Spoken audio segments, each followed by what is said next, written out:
Hello, grade 11s. So we are still, I'm doing a chemistry video.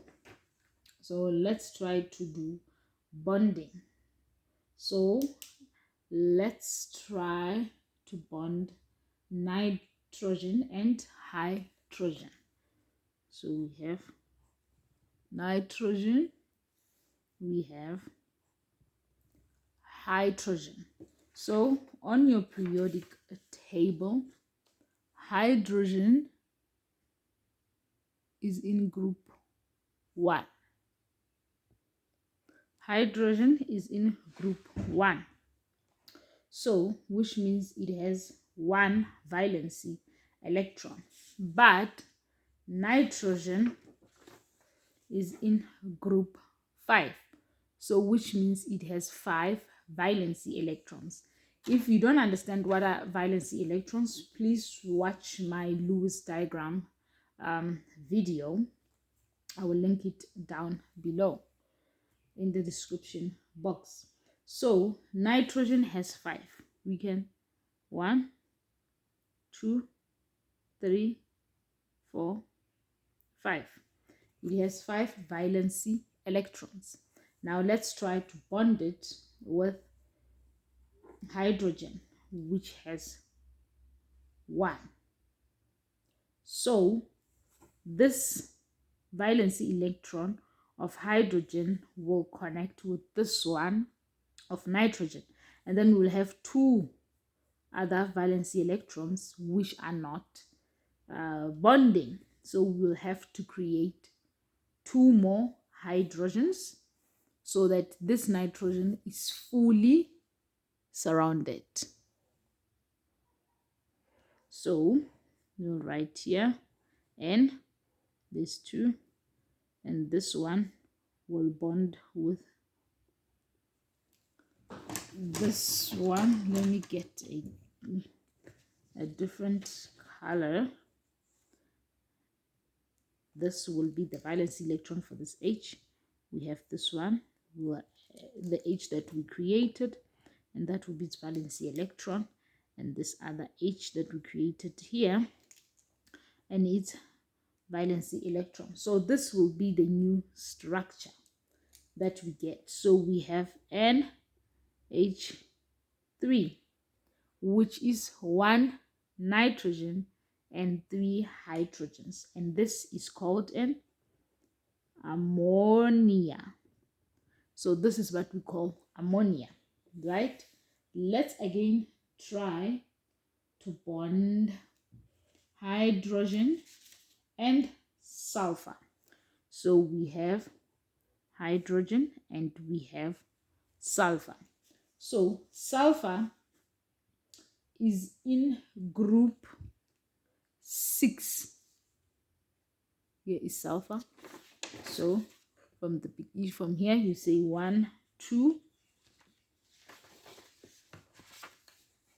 3, 4, 5, 6. So sulfur is in group 6, which means is 1, 2, 3, 4, 5, 6, which means it has 6 valency electrons. And hydrogen is in group 1, which means it has 1 valency electron. So we have to bond this 2.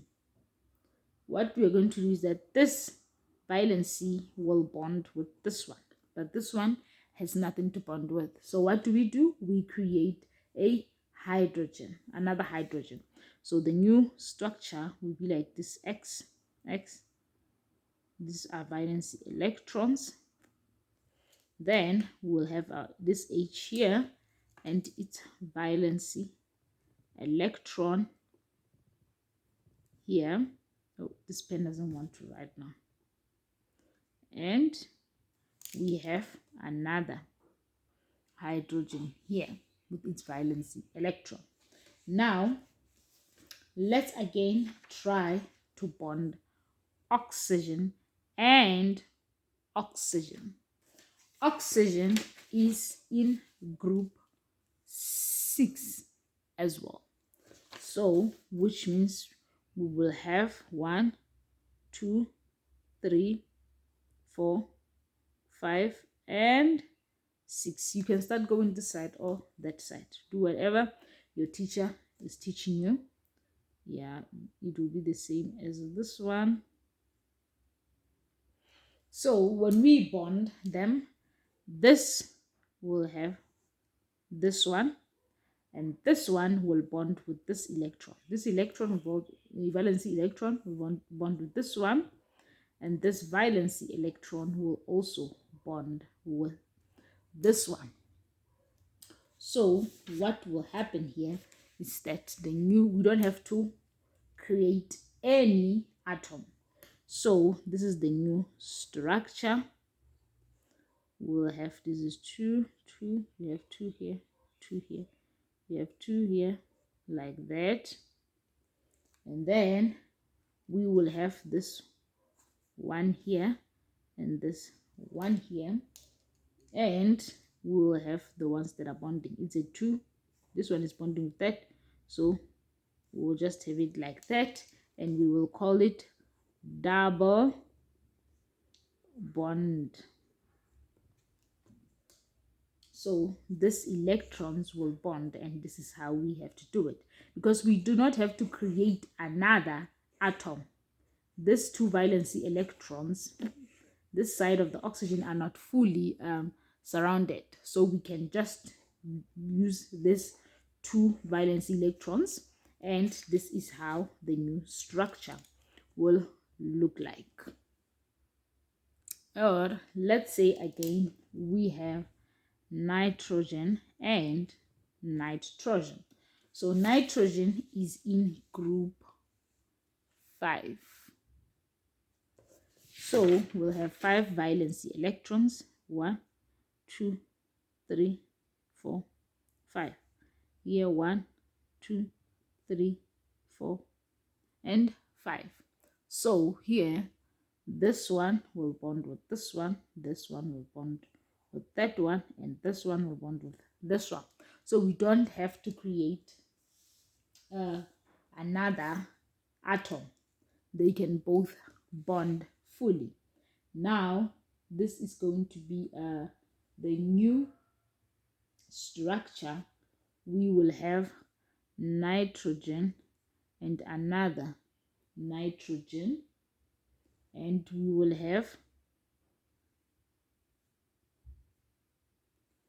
right, so we will have 1, 2, 3 this side, and then the bond 1, 2, 3. So we have representing the 3 stars, and that we'll call triple bonding. That's what we call triple bonding. I hope you guys enjoyed that video and you have learned about bonding.